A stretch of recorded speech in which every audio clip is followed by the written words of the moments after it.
I don't know what that noise was. Doesn't the PlayStation have a lot of great first-party exclusives? I think it does. Actually, right now is the best time to do this, because with Ghost of Tsushima just releasing, we're at the end of this console generation. So, rather than me try and do a video like that last one, with just, games I can't live without, how about I just do the exclusives and go through my top 10 favorites for this entire system? Since we are at the end of this generation of systems, and Ghost of Tsushima being probably the last big first-party release, I'm pretty safe to just make that video now. I'm really excited to do it, because while I have talked about a lot of the games I'm holding under my arm right now, there are a couple that I never got to talk about that I really love. This list, just my personal opinion and my preferences and my experiences with these games. Where they rank on my list doesn't invalidate how they may rank on your list. We all have different wants, needs, and experiences with video games. You can leave your list down below. Don't shame me for mine. Don't shame me. With all that said, how about we just get stuck into it? I'm excited. It's been a while since I've made a PlayStation video. It's good to be back. You know why Raycon thinks they're awesome? Probably because their earbuds start at about half the price of other premium wireless earbuds on the market. Okay. Maybe they offer their wireless earbuds in a range of fun colors and patterns. Good for you, Raycon. Way to show off. But do you know why I think Raycon is awesome? Other than the fact that they sponsor my channel every month and it really helps me out. Also because I use these things daily. Even celebrities like Snoop Dogg, Gus Johnson, and Arlo, they're all obsessed with their Raycons. And I'm pretty sure that Arlo doesn't even have ears. I think. Yeah, I listen to my Raycons when I'm out here in the garage, pretending to lift weights, but actually just listening to podcasts. It's good when I'm out here so that I'm not blasting music for all my neighbors to hear and judge me for my taste. Sup, Gary? I work on the internet. It's a whole thing. Raycon's everyday E25s, these bad boys, are their best model yet. So it's actually really hot out here. So if you wouldn't mind clicking that link below or going to buyraycon.com/beatemups to get 15% off your order, I'd appreciate it so I could go back inside, get on with the video. Alright, I'm technically cheating right off the bat. While I do have some special mentions near the end of this list, I didn't just want to throw Astrobot into a special mention, so instead, it's just my unofficial number 11. The PlayStation VR and I have had a lot of good times together. Just none of those experiences were good enough to crack the top 10. That said, this game is incredible. I have reviewed it once already on the channel and went through how much I absolutely adored it, but to summarize really quickly, this game feels like a Nintendo game in every sense. From just the at its core fun gameplay, to the cutesy visuals, and just the unique approach the developers took to designing each level. If you love all of those fantastic Nintendo platformers, and you also have that interest in VR, this is the perfect blend of both of those things. It is by far one of the best VR games I have ever played, and deserves to at least be talked about in this video. Death Stranding is my number 10 on this list. This might upset some people. I actually really enjoyed this game. It's not perfect, and it has a lot of flaws, and Chapter 3 is very slow, but there's also a lot I loved about this game. I enjoyed my experience playing Death Stranding so much that when I finally did finish the game, which took me hours and weeks after launch, I wrote up a whole script for a review, and I tweaked that script, and I kept going back to that script, and I just couldn't decide what I wanted to say, because everything I wrote felt like I was trying to justify why people didn't like the game, and it didn't really come together. So I never ended up making the video, even though I did write a script that in the end I was very proud of. What I really tried to tackle in the review that didn't end up happening is why the game is so slow paced. And I feel like if I summarize it, it's not gonna have the same meaning, but here we are. In the world they now live in, Sam Porter is a 1 in a million kind of guy. So when you're given that job to trudge from one side of the United States to the other, it's a dangerous, but also very boring job, which is why he didn't want to do it. And I believe that Kojima wanted you to feel in the first few chapters how boring his job was. and it worked. Yeah, it was very boring, and a lot of people couldn't even get through the first few chapters, and I don't blame anyone for that. But at about the 4th chapter, Sam finds himself getting tangled up in a storyline much bigger than he anticipated when he accepted the job. I just instantly got engrossed at that point. I went from almost giving up on the game to there being not a chance of me putting it down. The action, and especially the story, had me totally gripped and immersed in this world. It's very interesting to look at it retrospectively with the current climate we're dealing with now. In this world, everyone lives behind closed doors. You travel miles to get to these places, and no one even bothers to open their doors and come and meet you face to face. Everything is digital. The world runs on likes and working together as a community, but through the digital world. A lot of people criticize that as Kojima trying to make some weird statement about the way the world is heading, and here we are just months later, and this game couldn't be more relevant than it is now. By the end of this game and the final moments of storytelling, I was in tears, and not many mediums from movies, TV shows to video games have moved me to the point of tears. Oh, I was struggling to hold them back. Needless to say, I was invested, and I really enjoyed the game. I'd love to dive further into this game, but I don't know, maybe there's another chance somewhere down the line. The Final Fantasy VII Remake. This one might be a lot higher on most of your lists, but I think you'll understand when I say the reason why it's lower on mine, I don't have nostalgia for the game. I never really played it back in the day. I didn't get very far, and I really don't remember anything that I played. Final Fantasy IX resonated with me a lot more. I adored Final Fantasy IX. From the moment I played it and replayed it and replayed it, I was in love with that game. Final Fantasy IX was, for me, what Final Fantasy VII is to the rest of the world, it seems like. So when this remake came around and the entire world exploded with excitement, there was me thinking, shame it's not Final Fantasy IX.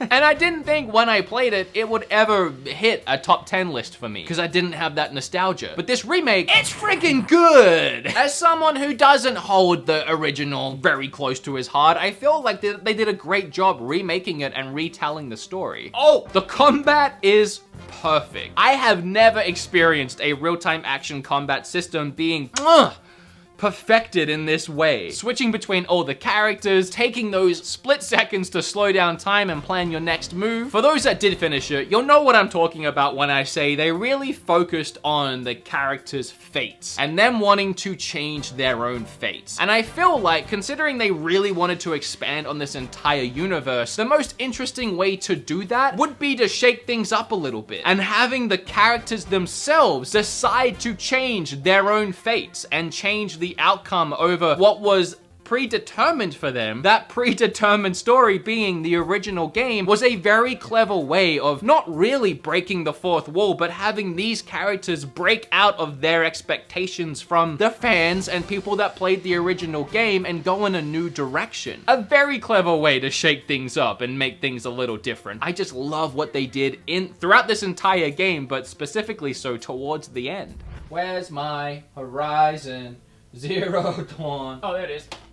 Horizon Zero Dawn. That's the next one. This one made it to number 8, even though it almost didn't even make it onto the list. Horizon Zero Dawn, don't get me wrong, is an incredible game. For some reason, it didn't hit with me initially. When I first played it, I think I was just at that stage where I was really burnt out on open world games, and try as I might, I couldn't get invested in Horizon Zero Dawn. And then I put the game down, and I came back to it like a year later and played a little bit more, and then put the game down again, and then finally came back months later and finished it. So I played it in 3 installments spread across like 2 years, but recently the game was ported to PC and it's getting a sequel. So I'm seeing this game pop up everywhere again, and I'm seeing gameplay of it, and it looks incredible. And I'm beginning to look back at this game and wonder how I couldn't have just been enamored by it, because everything I'm seeing about it now looks like a game I really want to play. So I think back to the original idea for this video, being games that I can't live without on the PlayStation 4, before I tweaked what I was doing here a little bit, and I realized that if there was a game I couldn't get rid of right now, it's this one, because I need to give it another chance, specifically so before the sequel comes out. I actually gave Days Gone a pretty extensive review in a video I made all about zombie games I really enjoyed, because I really enjoy zombie games. It's a whole genre in its own, but Days Gone was the height of the zombie game craze, and it nailed a lot of concepts that zombie games were trying to push for years. The biggest one being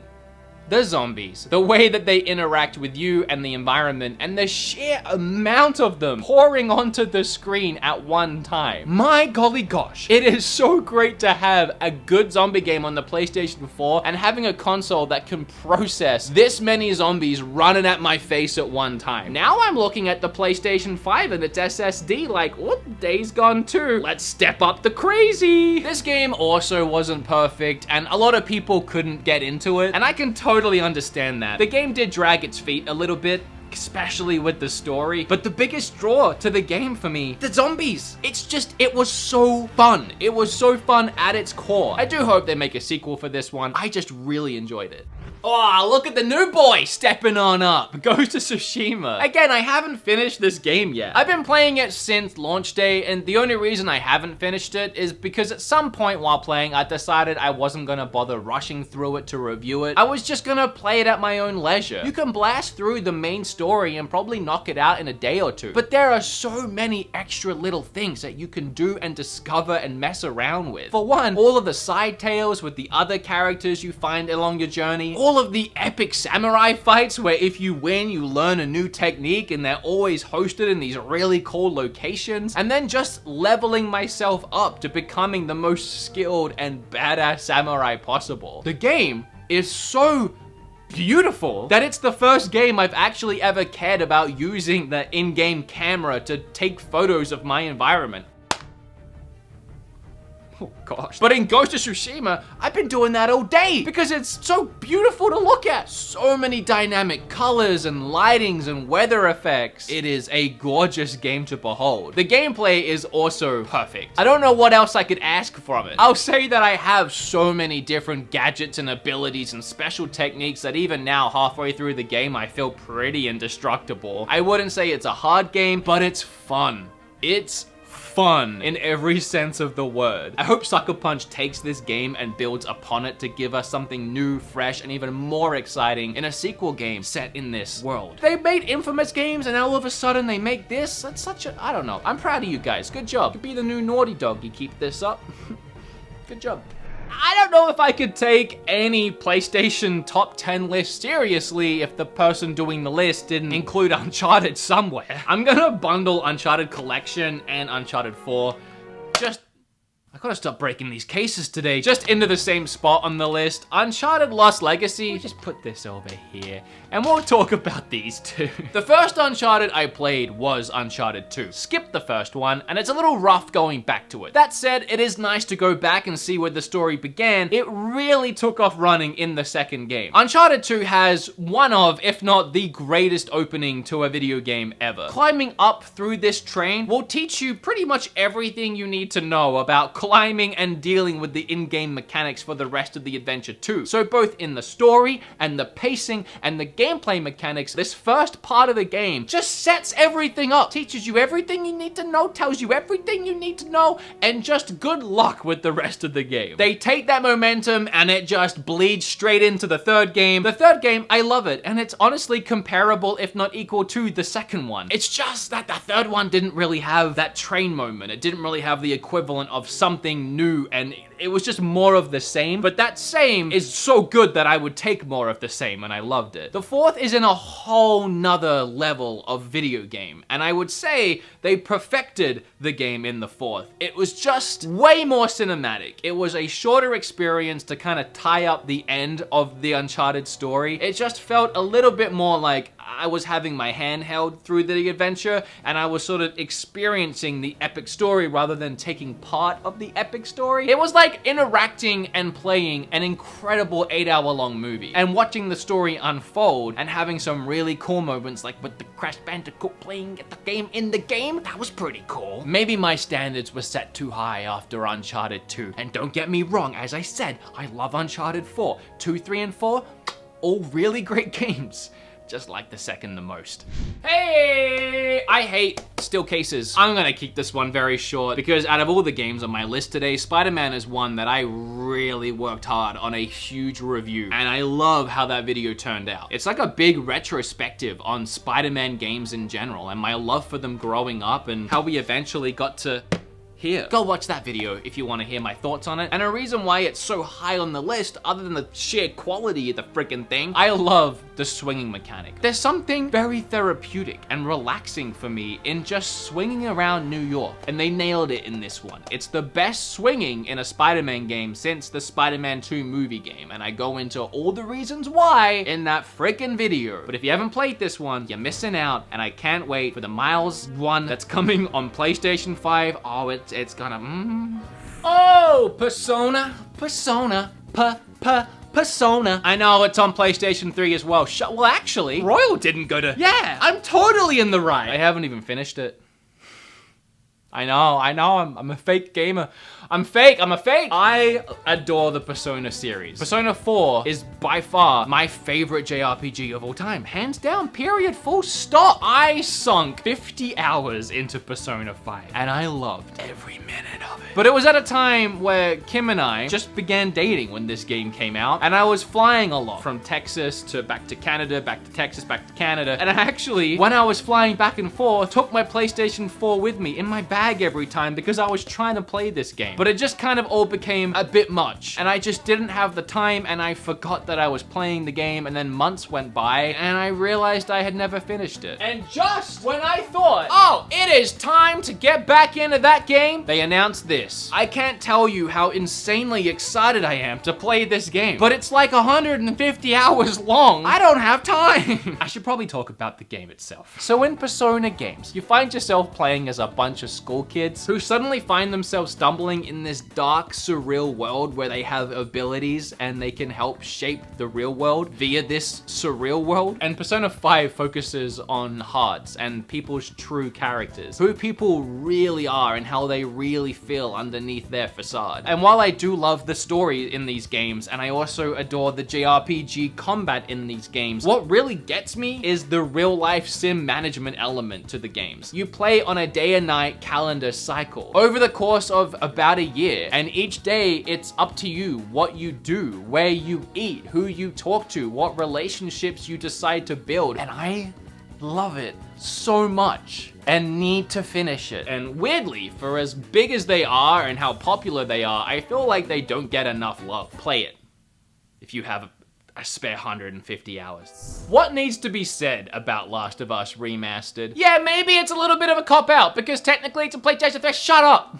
Don't care. The storytelling is incredible. The characters are so rich and their development throughout the game is just awe-inspiring. The visuals for the time were fantastic, and even now they hold up really well. But when it all comes down to it, it's that gameplay. The thing that really blew me away playing this game for the first time was how non-scripted everything felt. I don't have gameplay at this moment, so I don't know what my editor is going to do, because this is something that happened to me, I don't know, 7 years ago on my PlayStation 3. But I remember going into this one area full of enemies, and I was sneaking around, and I saw Ellie pick up a brick, and she was just holding onto it. But the enemies caught onto me being there, and they started to shoot at me. But then I ran out of bullets in my gun, and it started clicking. And the NPCs heard the sound of my gun clicking and started walking towards me because they knew I was out of ammo. And something about that moment 7 years ago blew my little mind. But what made it better was I charged at them to try and start beating them down fisticuff style, and right as one of them tried to come up behind me, Ellie threw that brick she was holding and caught him in the side of the face. Took down that guy, turned around, took down that guy. It felt like a moment that would be really hard to try and replicate or get gameplay of now that it happened 7 years ago. Even now, I can't think of many games that have given me that same experience. And yes, there was a sequel, and yes, it improved on the gameplay in many ways. But this gameplay to me was so ahead of its time that even those improvements now, like adding a dodge mechanic, doesn't really change or shake up that original core format too much because it doesn't need to. It's perfect the way it is. So yeah, it's a little smoother now in the sequel, looks a little flashier, but the same game is still there.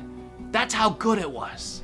Okay, before number 1, I said I'd do some special mentions, so really quickly, Gravity Rush, both the first one remastered and the second one, Detroit Become Human, was really great, and then Ratchet and Clank, which, so close to almost making the top 10. Oh, but the number 1, my favorite game, and you could probably guess it because I haven't talked about it yet, and it's kind of obvious, but Knack 2. Yes, I love Knack 2. No, it's not Knack 2. Yeah, it's God of War. Yeah, just a little old game, God of War. I don't know what to say that I didn't already cover in my God of War review. I really like that review too, so go watch that if you want to hear my full thoughts on this game. I put a lot of work into that one as well. God of War transcended gaming this generation. It did something that a lot of us didn't expect to see until next generation in so many ways. From the moment you start, it's one long adventure. You live every second in these characters' lives as it plays out. It's a game you play in real time. It's an adventure and a story you experience with the characters. And to heighten that experience from start to finish, they removed all loading screens. Sure, they hid them very cleverly and sneaky in places, but then throw all that out the window and you just have some of the best hack and slash you've ever seen. Show me something more therapeutic and awesome than throwing a friggin' axe. Just leaving it as long as you want, and then bringing that sucker back. I always wanted to dive back into the game now that I've put it down for so long, but I know that I got so good at the game that if I tried going back into it now, I would just feel pathetic. I would really have to refresh my rusty skill set at this point because I played it a lot and I was knocking out those Valkyries without too much issue. Now I would get decimated. If you haven't played God of War, it's the PlayStation 4 game. I didn't think anything would top Last of Us, but yeah, I mean, yeah, come on. Gosh darn it, this is a great game. Oh, well, hot dang. Yeah, that's the video. I hope you guys liked it. That last video was a lot of fun to make, so this was fun to make too. I just get to stand here and blab about the games I really enjoyed. Let me know what you'd like to see me do next. Either like 10 of all games or Xbox, Mega Drive, I don't know. Like the video if you liked it, subscribe if you, I don't know, you have a brain. I'll see you in the next one. Bye.